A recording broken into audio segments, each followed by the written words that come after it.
우리에게 주시는 하나님의 말씀은 요한복음 19장 28절에서부터 30절까지 말씀입니다. 그 후에 예수께서 모든 일이 이미 이루어진 줄 아시고 성경을 응하게 하려 하사 이르시되 내가 목마르다 하시니 거기 신 포도주가 가득히 담긴 그릇이 있는지라 사람들이 신 포도주를 적신 해면을 우슬초에 메어 예수의 입에 대니 예수께서 신 포도주를 받으신 후에 이르시되 다 이루었다 하시고 머리를 숙이니 영혼이 떠나가시니라. 우리는 계속해서 예수님이 십자가에 못 박히신 채로 하신 7가지 말씀을 살펴보고 있습니다. 오늘 읽은 요한복음 19장 28절 말씀은 그 중에서 5번째로 하신 말씀입니다. 내가 목마르다. 충분히 그렇게 말씀하실 수 있는 상황이었죠. 예수님은 근본 하나님과 같은 분이십니다. 하지만 우리와 똑같은 사람의 몸을 입고 이 세상에 오셨어요. 사람이셨기 때문에 그 팔레스타인의 뜨거운 햇빛 아래서 6시간 동안 십자가에 매달려 계시는 것은 상당한 고통이었을 것입니다. 우리로서는 아예 상상조차 할 수 없는 고통이죠. 몸에서는 물과 피를 쏟아내셨습니다. 당연히 갈증을 느끼실 수밖에 없었습니다. 그렇기 때문에 내가 목마르다라는 예수님의 말씀은 우리와 똑같은 사람이셨던 예수님이 그 육체적인 한계의 상황에서 당연히 하실 수 있는 말씀이라고 생각할 수 있습니다.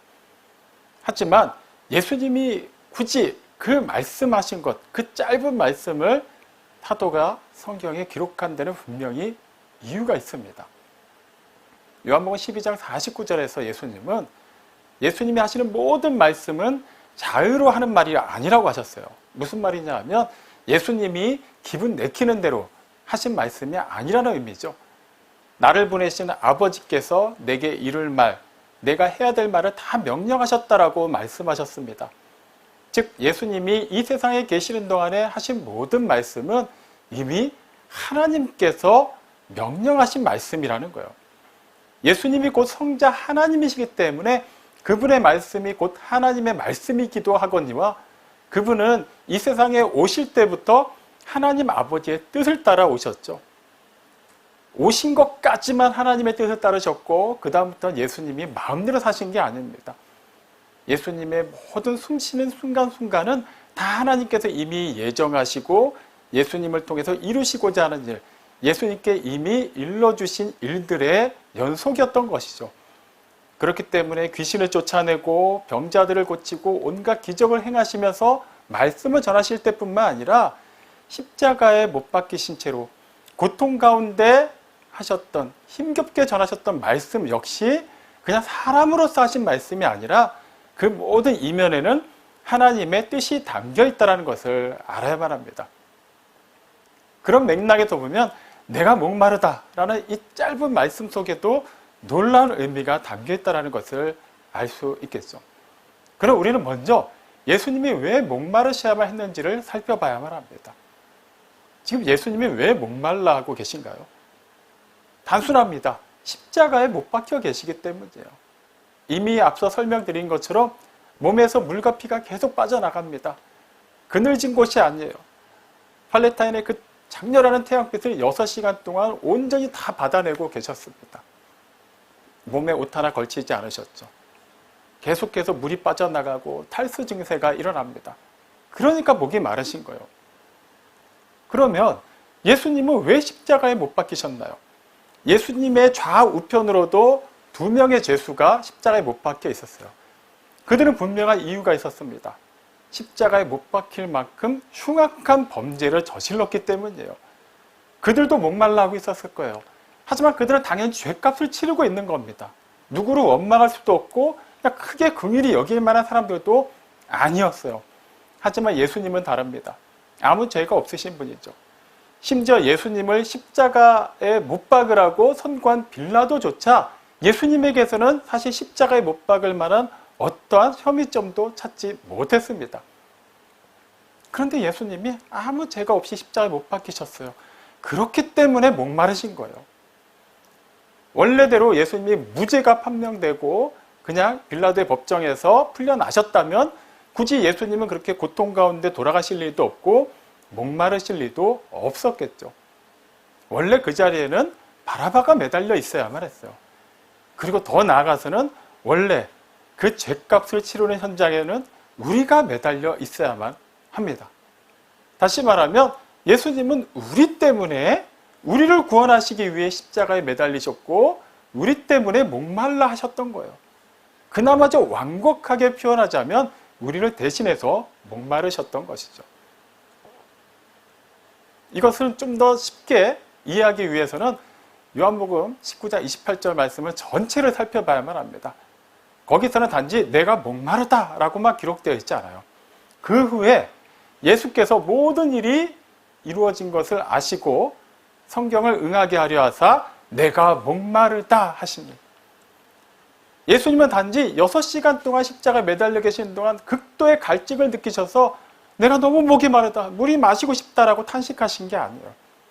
그 후에 모든 일이 이루어진 것을 아시고 그렇게 말씀하셨다라고 합니다. 그럼 그 후 어떤 일이 그 전에 있었다는 얘기죠. 그러면 그 어떤 일은 무엇일까요? 지금 이 말씀은 예수님이 십자가에 매달리신 채 5번째 하신 말씀이라고 이미 말씀드렸습니다. 그러면 그 후, 그러니까 4번째 말씀을 하시고 난 뒤의 일임을 알 수 있죠. 4번째 말씀 무엇입니까? 지난주에 살펴봤습니다. 나의 하나님 어찌하여 나를 버리셨나이까? 예수님의 이 말씀 속에는 시제가 분명하게 드러나 있어요. 미래 시제가 아닙니다. 나의 하나님 혹시 나를 버리실 겁니까? 이쯤 되면 나를 좀 풀어주셔야 되는 거 아닙니까? 이런 게 아니에요. 버리셨나이까라고 표현하십니다. 그냥 버림받은 거예요. 예수님은 우리의 죄값을 치르시기 위해 그 죄와 사망의 형벌을 고스란히 다 받아내고 계셨어요. 하나님의 아무 죄가 없는 당신의 독생자에게 우리의 죄값인 사망을 그대로 선포하신 겁니다. 그런데 아무리 그래도 하나님이 하나뿐인 당신의 아들에게 정말 우리가 받아야 되는 그 죄와 사망의 형벌, 그 끔찍한 하나님과의 분리됨의 형벌을 100% 다 쏟아 부으셨을까요? 사실 그런 거에 대해서 그다지 깊이 생각하지 않는 경우도 많고 의심하는 사람들도 많아요. 어차피 하나님이시고 그 일은 요식 행위에 불과하지 않을까? 그냥 어떠한 상징적인 액션 하나는 취하셔야만 했고 그냥 너희는 이 사실을 믿기만 하면 다 구원받았다라고 하시기 위해서 그냥 예수님과 하나님 사이의 모종에 그냥 딜이 있었던 게 아닌가? 다시 말하면 하나님의 아들이시기 때문에 사람이셨음에도 불구하고 우리가 생각하는 것만큼 그렇게 극한의 고통은 느끼지 않으셨을 수도 있다는 것이죠. 그렇지 않습니다.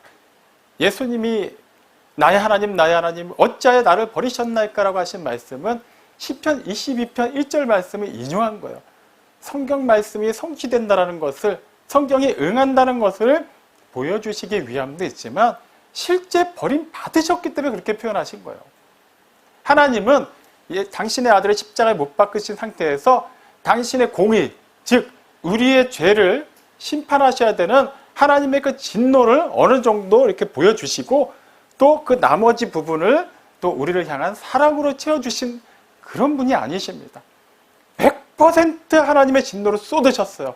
그 진노의 잔을 한 방울도 남기지 않으시고 우리의 죄를 다 짊어지고 있는 그 아들, 죄로 오염됐고 너무나도 혐오스러운 그 아들에게 다 부으신 겁니다. 그렇게 완전하게 하나님의 진노가 쏟아져야만 비로소 우리를 향한 하나님의 사랑이 완전하게 성취될 수 있기 때문이에요. 공의 절반, 사랑 절반이 아니라는 거예요. 정말 하나님은 아들을 버리셨어요. 그래봤자 6시간인데 물론 극한의 고통인 건 맞지만 하나님의 아들이 그 정도 시간 못 버티셨을까? 지금 그렇게 생각할 수 있는 문제가 아니라고요. 하나님께서 예수님께 허락하신 그 시간, 이 세상에서의 마지막 순간을 그렇게 완전하게 당신의 아들로 인정하지 않으셨어요. 쇳덩어리로 보신 겁니다. 혐오하신 거예요. 정말 하나님이 예수님을 버리신 겁니다. 그 일이 실제 일어났어요. 그 후에 예수님이 모든 일이 이루어진 것을 아셨습니다. 무슨 말일까요? 만약에 예수님이 나의 하나님 어찌하여 나를 버리셨나이까 하면서 너무나도 괴로워하시면서 절규하실 때 하나님도 차마 그것을 지켜보지 못하시고 도중에 그 진노의 잔을 기울이시다가 멈추셨다면, 더 이상 예수님께 향했던 그 진노를 품어내지 않으시고 거두셨다면 어떤 일이 일어났을까요? 예수님의 고통은 거기서 멈췄겠죠. 하지만 하나님의 그 진노의 잔이 아직 남아 있습니다. 그리고 그것은 애초에 누구에게 쏟아졌어야만 하는 것이죠? 우리에게 쏟아졌어야만 하는 거예요. 다시 말하면 하나님이 예수님의 그 고통을 받아들이시고 인정하시고 예수님을 그 현장에서 구원해내셨다면 우리는 구원받지 못한다는 거예요. 예수님은 정말로 버림받으셨어요. 완전하게 하나님의 심판을 받으신 거예요. 그렇기 때문에 하나님의 심판이 완전히 이루어진 것, 그렇게 하나님의 공의가 성취되었고 세상을 향한 하나님의 사랑이 완전하게 나타난 것을 보신 겁니다. 하나님이 정말 나를 버리셨구나. 그리고 하나님이 나에게 그 모든 세상 죄값을 다 치르게 하심으로 말미암아 이 세상을 향해서 당신의 사랑을 성취하셨구나라는 것을 아신 겁니다. 그리고 표현하신 거예요. 내가 목마르다. 단지 사람이셨기 때문에 극한의 갈증을 느끼시고 하신 말씀일 뿐만 아니라 이 모든 일을 통해서 결과적으로 하나님의 그 공의와 사랑이 성취되었다는 것을 우리에게 선포하신 겁니다. 이 놀라운 의미, 다시 말하면 예수님이 목마르심으로 말미암아 우리는 더 이상 목마르지 않게 되었다는 거예요. 그냥 이렇게만 생각하면 크게 대단한 얘기 같지도 않아요. 그렇죠. 예수님이 원래 내가 내 죄값을 치르고 영원한 멸망의 형벌을 받아야만 했는데 예수님께서 그것을 대신해서 다 감당하셨으니까 예수님이 원래 내가 영원히 목마를 수밖에 없는 것을 대신해서 목말라 하시고 그 문제를 해결해 주셨다. 끝! 우리는 이제 영원히 목마르지 않아도 되겠구나라고 생각할 수 있어요. 맞아요. 하지만 이렇게 간단한 문제가 아니라는 것이죠. 예수님은 애초에 그 십자가 대속의 죽음이 있기 훨씬 전부터 말씀하셨습니다. 요한복음 6장 35절을 보면 예수님이 나를 믿는 자는 영원히 목마르지 아니하리라라고 말씀하셨어요. 예수님이 대신 목마르셨기 때문에 우리는 그 예수님을 믿기만 하면 원래 우리가 영원히 목마를 수밖에 없고 영원히 하나님과 분리될 수밖에 없고 영원한 멸망의 형벌에서 벗어날 수가 없는 운명이었는데도 불구하고 우리는 더 이상 그 고난과 저주와 끔찍한 영원한 멸망의 시간을 감당하지 않아도 되게 되었다는 것이죠. 이 놀라운 일, 내가 목마르다라는 이 짧은 말씀 속에 그 의미가 담겨 있는 겁니다. 단지 나 너무 목이 마르다, 그게 아니라 내가 목마름으로 말미암아 이런 나를 주와 그리스도로 믿는 너희들은 더 이상 영원히 목마르지 않게 되었다. 내가 십자가에 못 박혔기 때문에, 내가 이 고난을 당했기 때문에 너희는 더 이상 고난받지 않고 멸망하지 않게 되었다라고 말씀하실 거예요. 아, 이 짧은 말씀 속에 이런 놀라운 의미가 담겨 있구나. 이 사실만 알고 끝나서는 안 되는 것이죠. 예수님께서는 하나님의 아들로서 이 세상에 오셨어요. 성자 하나님이시지만 또한 사람으로 사셨습니다. 그 말은 본래 그분은 하나님의 아들이시지만 또 하나님의 아들이 사람의 몸을 입고 이 세상에 오심으로 인해서 하나님의 자녀의 삶이 어떠해야 하는가를 보여주셨다라는 거예요. 단지 예수님의 혼자의 고유의 삶만을 사신 것이 아니라 그 삶을 우리에게 보여주신 겁니다. 하나님의 자녀는 나와 같이 살아야 한다라고 말씀하신 것이죠. 그래서 마태복음 16장 24절에서는 제자들을 향해서 다음과 같이 말씀하시죠. 누구든지 나를 따르려거든 자기를 부인하고 자기 십자가를 지고 나를 따를 것이니라. 그게 제자의 삶이라는 거예요. 그게 하나님의 자녀가 마땅히 살아내야 되는 삶의 자세라고 말씀하신 거예요. 나를 따르라고 말씀하셨어요.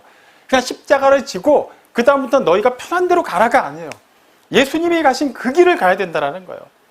그렇다면 우리는 예수님이 우리를 대신해서 목마르셨고 우리를 대신해서 고난당하시고 우리를 대신해서 죽으셨기 때문에 영원히 살게 되고 영원히 목마르지 않게 된 것에만 만족해서는 안 되겠죠. 예수님이 가신 그 길을 우리도 따라가야만 합니다. 이 세상을 향한, 이 세상의 그 버림받은 자들, 잃어버림받은 자들을 찾고 회복시키기 위해서, 그들을 구원하기 위해서 예수님은 목말라 하셨어요. 그리고 실제 세상에 오셔서 그 목마른 심정을 가지고 잃어버린 자들을 찾아내셨죠. 우리에게도 그 길을 가야 된다고 말씀하십니다. 그렇다면 우리는 영원히 목마르지 않게 된 것에만 만족해서는 안 되고 우리의 상태가 변한 그 시점에서 어떠한 전기를 마련해야 되는지를 생각해야만 하겠죠. 여기서 끝나는 게 아니라는 거예요. 영원히 목마르지 않게 되었다는 것이 끝이 아니라는 거예요. 구원받은 것이 끝이 아니라는 겁니다. 거기서부터 새로 시작되었다라는 거예요. 이 말씀을 좀 더 쉽게 이해하기 위해서 우리는 예수님이 또 그 목마른 자들을 찾으실 때 뭐라고 말씀하셨는지를 참고할 필요가 있습니다. 요한복음 7장 37절과 38절에 보면 누구든지 목마르거든 나에게로 와서 마셔라 라고 말씀하세요. 그리고 좀 특이한 말씀을 하십니다. 그냥 거기서 끝나도 우리는 충분히 이해할 것 같은데 나를 믿는 사람은 성경의 이름과 같이 그 배에서 생수의 강이 흘러나오리라 라고 말씀하세요. 그냥 그 목마름을 예수님께 나옴으로 말미암아 다 해결되는 것으로 끝나는 것이 아니라 이제는 그 목마르지 않게 된 사람의 배에서 생수의 강이 흘러난다는 거예요. 그냥 죽은 강일 수도 있잖아요. 오염된 강일 수도 있잖아요. 그런데 생수의 강이라고 말합니다. 그러면 그 강은 그 물이 가지고 있는 특징은 무엇일까요? 생명이 있다라는 거예요. 그 강이 흐르는 곳마다 그 물이 닿는 곳마다 모든 것이 새로 살아날 것입니다. 새로워지게 될 것입니다. 그 일이 일어난다는 거예요. 그런데 이어지는 39절에 보면 여기서 말하는 그 생수의 강은 예수님을 믿는 자가 받게 될 성령을 가리켜 말한다고 얘기해요. 그러면 너희가 나를 믿으면 성령을 받게 될 것이다. 이렇게 말씀하셔도 되고 아니면 그걸 좀 다르게 비유하셔도 되는데 왜 그것을 생수의 강이 흘러나온다라고 표현하셨을까요? 우리는 이 말씀을 조금 더 쉽게 이해하기 위해서 하나님의 그 강이 우리를 통해서 흘러나온다는 그 의미를 결과적으로 성령이 우리에게 임하심으로 말미암아 어떤 일이 일어나는가를 확인할 필요가 있습니다. 사도행전 1장 8절 말씀이죠. 예수님께서 제자들에게 마지막으로 하신 말씀입니다. 오직 성령이 너희에게 임하시면 너희가 권능을 받고 예루살렘과 온 유대와 사마리아와 땅끝까지 이르러 내 증인이 되리라 라고 말씀하세요. 우리 통상적으로 성령이 임한다라고 생각하면 어떤 특별한 은사를 받는 것을 먼저 생각을 해요. 나에게 어떤 특별한 일이 일어나고 또 우리에게 성령이 충만하게 임하면 어떻게 우리 교회 어떤 역사가 일어나고 뭐 교회가 수적으로 부흥하고 이런 나와 관련된 우리와 관련된 일만을 생각하기 쉽죠. 하지만 예수님께서 말씀하신 성령의 내주하심 그 이후에 일어나는 일은 무엇인가요? 한 곳에 머무르지 않더라는 거예요. 그들이 본래 예루살렘을 벗어나지 않으려고 했죠. 그리고 거기 모여서 기도했어요. 그리고 약속하신 성령님이 임하십니다. 오순절날. 그러자 그들이 성령으로 충만해져요. 기존에는 비겁하게 두려움 가운데 숨어 있었지만 그 다음부터는 담대하게 세상에 나가 복음을 전합니다. 그래서 그들이 전하는 복음을 듣고 예루살렘에 교회가 생겨요. 그리고 수많은 믿는 사람들이 생겨나기 시작합니다. 그런데 예수님은 분명히 성령이 임하시면 예루살렘에서만 그치지 않는다고 하셨어요. 사마리아와 온 유대와 땅끝까지 이르러서 복음이 전해질 것이라고 증인이 되라고 말씀하셨는데 그들은 그 자리에만 머물러 있었습니다. 그래서 어떤 사건이 일어나죠? 예루살렘 교회가 막 커지고 또 많은 또 뛰어난 사람들이 또 집사로 세워지고 또 이렇게 사도의 가르침을 받고 또 훌륭한 그리스도인들이 막 생겨나는 그때 스데반이 순교하는 사건이 일어나죠. 믿음의 사람 성령으로 충만했던 스데반이 너무나도 허무하게 돌에 맞아 죽습니다. 그 일을 기점으로 해서 유대인들이 교회를 핍박하기 시작해요. 그들은 어쩔 수 없이 예루살렘을 벗어나서 사방으로 피합니다. 유대 지방을 넘어서 사마리아 지방으로 그리고 더 넘어서 로마 제국 내 땅끝까지 계속해서 어떻게 보면은 목숨을 부지하기 위해서 그들이 일단 도망을 가요. 그런데 그들이 도망간 그곳에서 어떤 일이 일어나는가요? 결과적으로는 그곳에서 하나님은 그들을 통해 복음이 전파되게 하셨어요. 표면적으로는 실패했어요. 그들은 쫓겨났어요. 하지만 그들이 그 성령으로 충만한 가운데 그들끼리 모여있지 않고 그들이 가야 할 곳, 원래 분부받은 곳으로 가자. 거기서부터 역사가 일어난 겁니다. 사도 바울의 전도 여행 우리가 잘 살펴봤죠. 뭔가 역동적으로 능력 있게 사역한 것 같지만 그 면면을 살펴보면 어떤가요? 가는 곳마다 그는 두들겨 맞고 쫓겨납니다. 물론 이렇게 크게 사고가 없이 잘 사역하다가 떠난 지역도 있어요. 하지만 보통은 평탄하지 않았습니다. 원래 예정에도 없던 곳이었는데 기존의 사역지에서 쫓겨나면서 급하게 피한 곳이기도 했어요. 그런데 가는 곳마다 어떤 일이 일어나던가요? 복음이 전해져요. 그리고 교회가 생깁니다. 그리고 하나님께서 예비하신 많은 영혼들이 하나님께 돌아오는 역사가 일어나죠. 마찬가지요.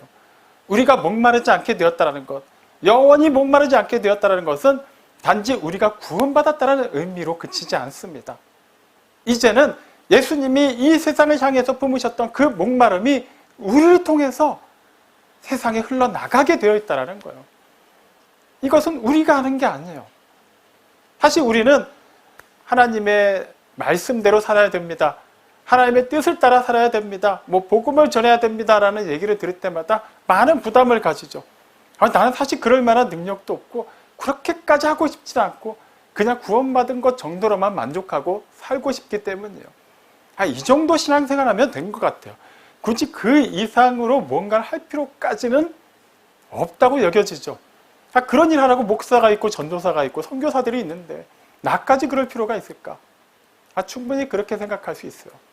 하지만 예수님께서 주신 말씀은 성령이 우리에게 임하시면 어떻게 된다고 하셨나요? 그냥 흘러나간다라고 얘기하셨어요. 그냥 우리만 그 예수님께 나아가서 그 생수를 마시고 갈증을 잊고 영원히 목마르지 않게 된 것에 끝나는 것이 아니라 우리의 의지와 상관없이 그렇게 우리가 변화된 그 순간부터 우리에게서는 그 생명의 강이, 생수의 강이 흘러나간다라는 거예요. 우리가 하는 게 아니라 하나님이 하신다라는 거예요. 하나님은 그저 일만 버려놓으시고 우리에게 그 일 속으로 팍 집어넣으신 다음에 그 다음부터 너희가 믿음으로 살아라라고 말씀하시는 분이 아니에요. 예레미야 33장 2절이 뭐라고 얘기합니까? 하나님은 다음과 같이 소개합니다. 일을 만들며 성취하시는 여호와라고 말이죠. 일만 만드시고 시작만 멋지게 놓으시고 뒷수습을 하지 못해서 우리에게 맡기시는 분이 아니라는 거예요. 시작하신 이상 끝을 보신다고 합니다. 그래서 요한계시록에서는 하나님이 당신을 소개하실 때 뭐라고 표현하시나요? 나는 알파와 오메가요. 처음과 나중이라고 말씀하십니다. 끝에서 끝이라는 거예요. 모든 것 위에 먼저 계셨고 가장 나중까지 계시고 그 근원이 없으시고 영원히 존재하시는 분, 처음에 시작하신 그 일을 끝까지 이루시는 분이 바로 하나님이시라는 거예요. 그래서 빌립보서 1장 6절에 다음과 같이 말합니다. 우리 안에서 착한 일을 시작하신 하나님께서 그리스도 예수의 날까지 그 일을 반드시 이루실 것이라고 말이죠. 예수님이 이 세상에 오셔서 우리를 대신해서 목마르심으로 말미암아 우리는 영원히 목마르지 않게 되었어요. 단지 그 일만을 위해서 오신 게 아니라는 겁니다. 내가 목마르다. 우리가 보통 목마르다라는 표현을 쓸 때는 가장 쉽게 쓰는 표현으로는 갈증을 느껴서 물을 마시고 싶다라는 의미가 있죠. 그리고 그 다음에 어떤 의미가 있나요? 어떤 것을 간절히 원한다라는 의미가 있잖아요. 나는 여전히 승리에 목마르다. 예전에 히딩크 감독이 했던 말인가요? 예수님도 지금 그런 맥락으로 말씀하신 거예요.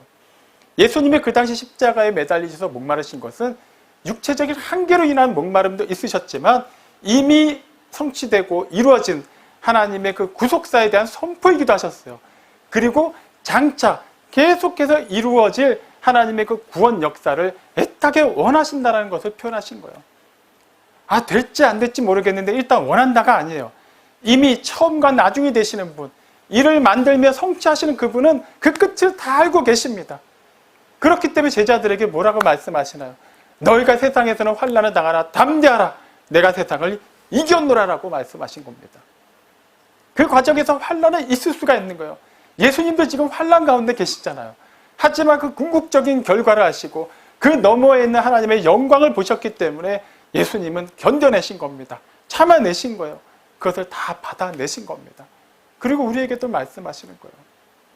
요한복음 17장에 기록되는 대제사장으로서의 기도, 그 기도에서 그 기도 대상자는 크게 세 개로 나눌 수 있어요. 세 개 부류. 첫 번째, 예수님이 당신을 위해서 기도하셨어요. 그 다음에는 제자들을 위해 기도하셨죠. 그 다음에 누구를 위해 기도하셨습니까? 아직 이 세상에 존재하지 않는 장차 존재하게 될 모든 그리스도인들을 위해서 기도하셨어요. 이 세상을 향한 하나님의 목마름, 하나님의 열심이 바로 거기에 있는 겁니다. 그 순간만을 위한 게 아니에요.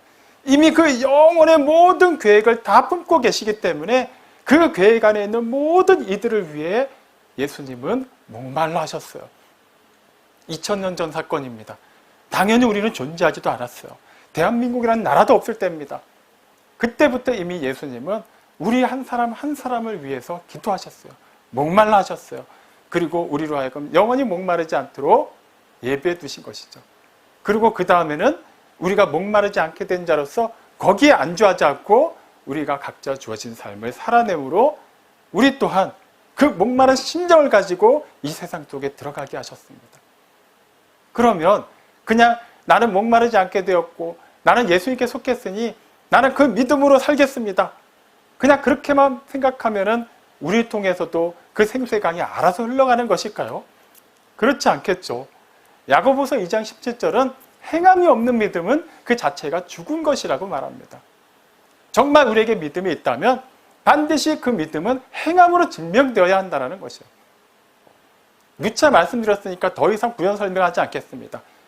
믿음이 있어도 행함도 반드시 있어야 된다는 얘기가 아니에요. 믿는다면 행함은 자연스럽게 따라와야 된다는 거예요. 제가 제 아들에게 어디 목적지를 얘기하지 않고 야, 아빠만 믿고 한번 따라와봐. 얘기하면 제가 따라올까요? 안 따라올까요? 따라옵니다. 일단은 막 궁금해하긴 하지만 적어도 아빠가 어딘가 가자고 할 때는 자기한테 손해를 끼친 적이 없다는 것을 알기 때문에 따라와요. 물론 가면서 계속 물어보죠. 어디 가는데요? 라고는 할 수 있어요. 하지만 제가 생판 처음 보는 아이한테 다짜고짜 너 아저씨 믿고 따라와 볼래? 하면 걔가 따라올까요? 어지간해서 안 따라옵니다. 왜 그렇죠? 믿을 수가 없기 때문이에요. 누군지도 모르니까요. 마찬가지예요. 우리가 하나님을 믿는다면 그 믿음은 하나님의 말씀을 우리가 과연 얼마나 신실하게 따르느냐로 증명되어야만 합니다. 나는 하나님을 믿습니다. 그러니까 하나님의 자녀입니다. 그걸로는 증명되지 않아요. 그걸로는 하나님이 인정을 하시지 않습니다. 너희가 정말 내 자녀가 맞다면 내 자녀답게 살아라라고 말씀하시는 것이죠. 그렇기 때문에 에베소서 5장 8절 말씀 우리는 날마다 기억해야만 해요. 우리가 전에는 어둠이었으나 이제는 주 안에서 빛이 되었기 때문에 우리는 이제 빛의 자녀답게 살아야만 합니다. 전에 어둠이었기 때문에 그 기질이 남아있으니까 뭐 어쩔 수 없는 거 아니에요? 한 번씩 이렇게 어둠으로 빠질 수도 있잖아요. 그럴 수 있어요. 하지만 그게 당연시 되어서는 안 된다라는 거예요. 이제 우리는 완전히 바뀐 사람이 되었어요. 새로운 피조물이 되었습니다. 그렇기 때문에 그 품격에 맞는 삶을 살아내야 된다는 거예요. 언제까지 예수님 나는 목마릅니다. 나는 재물에 목마르고 건강에 목마르고 명예에 목마릅니다. 우리 가족이 다 잘 되는 것에 목마릅니다. 언제까지 그런 것을 추구할 수는 없다라는 거예요. 그거는 하나님을 알기 전에 어둠에 속했을 때도 했던 것들이잖아요. 그래서 예수님 뭐라고 말씀하세요? 무엇을 먹을지, 무엇을 마실지, 무엇을 입을지 그런 걸로 제발 염려하지 말라고 하십니다.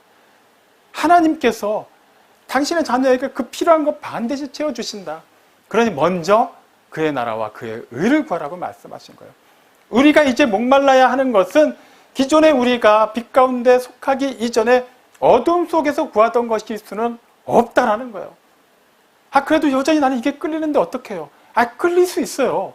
이것 자체를 완전히 끊어내라는 얘기는 아닙니다. 어차피 우리는 점진적으로 그것이 끊어져 가고 있기 때문이에요. 시간이 필요해요. 그 영화의 단계에 이르기까지 우리는 여전히 계속해서 그 연단 과정에서 그런 여러 가지 찌꺼기들이 나온 것을 볼 수밖에 없습니다. 하지만 우리의 궁극적인 방향, 지향점이 정해졌기 때문에 이제 우리는 뒤돌아서서 예전으로 돌아갈 수 없게 되었기 때문에 우리의 상태에 맞게 그 방향을 나아가야 된다는 거예요. 예수님이 본을 보여주지 않습니까? 그분이 이 세상에 오셔서 찔리셨어요.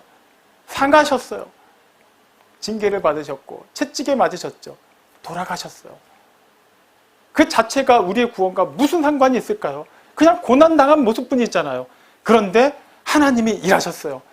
예수님의 그 고난과 예수님의 그 목마르심과 예수님의 십자가 대속의 죽음을 통해 하나님이 일하셨어요. 빌립보서 2장 5절 말씀 우리 너무나도 좋아하죠. 너희 안에 이 마음을 품으라. 곧 그리스도 예수의 마음이니. 그래서 우리는 예수님의 마음을 품으려고는 해요. 뭐가 문제인가요? 마음만 품으려고 해요. 예수님의 그 사랑하는 마음, 그 순종하는 마음, 나도 그렇게 살아야겠다. 그런 마음만 품으려고 한다고요. 근데 결과적으로는 예수님의 마음을 얘기하는 게 아니죠. 2장 8절에 뭐라고 나와 있나요? 그는 낮아지셨어요. 우리와 똑같은 사람이 되셨어요. 죽기까지 복종하셨고 십자가에 죽으셨습니다. 그걸 본받으라는 거예요. 그랬더니 하나님이 일하신 거예요. 예수님이 목마르셨더니 우리를 대신해서 그 목마르셨더니 하나님이 우리로 하여금 그 예수 그리스도로 말미암아 영원히 목마르게 하지 않게 하셨다라는 거예요. 마찬가지입니다. 우리 또한 하나님께서 주신 그 말씀대로 살아내기만 하면 우리를 통해 이제는 우리에게 말씀하신 하나님이 일하신다라는 거예요. 쉽지 않겠죠. 요한복음 1장 5절에서부터 뭐라고 말합니까? 빛이 어둠 가운데 빛이 돼 어둠이 깨닫지 못하였다라고 말해요. 빛이신 예수님이 오셨으면 이 어둠 가운데 쌓였던 세상에 와 하고 반응을 해야 되는데 우리가 깨닫지를 못해요. 그리고 결과가 뭐였습니까? 그 빛을 죽여버립니다. 그게 세상이에요. 예수님이 우리에게 너희는 세상의 빛이다라고 말씀하신 것은 그런 맥락으로 받아들여야 돼요. 그럼 우리가 세상에 가서 빛의 역할만 감당하면 우리 정말 잘 살게 해주실 건가요? 정말 우리 원하는 거 다 해결해 주실 건가요? 만사 형통인가요? 물론 만사 형통이에요. 궁극적으로 만사 형통입니다. 하지만 결코 우리가 원하는 대로만 되지 않을 거예요. 하나님이 이 세상에 오셔도 그렇게 미움받으시고 외면받으셨는데 우리라고 오죽하겠습니까? 우리가 그 어둠 가운데 빛으로 들어가는 순간 어둠에 가려졌던 모든 추한 것이 다 드러나겠죠. 어둠이 과연 우리를 좋아할까요? 외면하겠죠. 미워하겠죠. 조롱하겠죠. 죽이려고 달려들 겁니다. 당연한 일이에요. 그럼에도 우리는 살아내야 된다는 거예요. 우리가 하는 것이 아니라 우리가 그 역할을 감당하기만 하면 그 다음은 우리의 배에서 생수의 강이 흘러나갈 것입니다. 그 다음은 하나님이 하실 거예요. 하나님의 영역에 대해서는 걱정하지 마세요. 그냥 우리가 해야 될 일만 생각하시면 됩니다. 예수님이 목마르심으로 말미암아 우리가 목마르지 않게 되었던 것처럼 이제 그분을 따라 사는 우리 또한 이 세상을 향한 예수님의 그 목마른 심정을 가지고 세상 속으로 들어가야 돼요.